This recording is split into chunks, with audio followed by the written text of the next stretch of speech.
I discovered that whenever someone in the village got married, the bride had to enter the ancestral hall alone with my father, who was the village chief. And before entering the hall, the bride was not allowed to consummate the marriage. They claimed the ancestors needed to check if the woman was qualified. But every time a woman came out of the hall, she looked radiant and full of energy. This made me increasingly curious about the ancestral hall. When I turned 20, I brought my first girlfriend home. My father saw how beautiful she was and licked his lips. I thought she would pass the ancestral test smoothly, but not long after entering, she ran out disheveled, slapped me hard, and broke up with me on the spot. I was stunned. I asked my father what happened inside, but he buttoned his clothes and said, "It was my fault. I was born unlucky. The ancestors did not allow me to marry, and I should give up on the idea." I became even more confused. In the following 10 years, I brought several girlfriends home, but all relationships ended the same way. Finally, I decided to try one last time, as soon as we arrived. My father demanded that my girlfriend enter the hall. My girlfriend saw my worry, held my hand tightly, and promised she would never abandon me no matter what happened. But shortly after she went inside, I heard her screaming. When I rushed in, she shoved me to the ground. She even pulled out her hairpin and tried to stab my eyes, muttering that killing me would benefit everyone. Luckily, my father stopped her. I asked her why she suddenly hated me when we had loved each other so deeply, but she said nothing and left. After she left, my father beat me violently, saying he had warned me that someone as unlucky as me should never try to marry. He beat me so badly.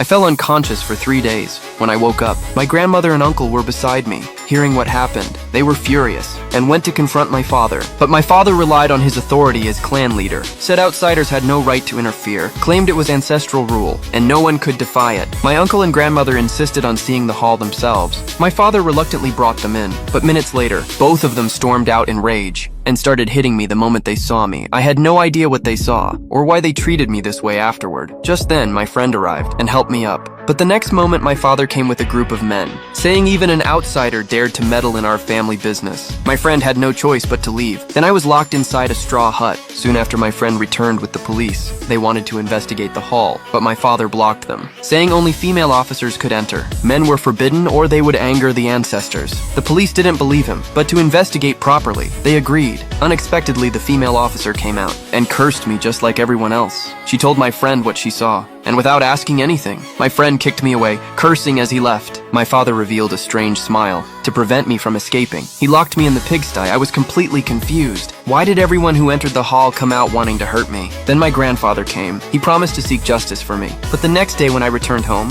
my grandfather had disappeared. My family saw me and started beating and cursing me again. At the critical moment, my grandfather returned. I thought he was coming to save me, but instead he told me to die. At that moment, I snapped. All the emotions I had suppressed for years exploded, even if it meant being beaten to death by my father today. I would enter the ancestral hall and uncover the truth once and for all.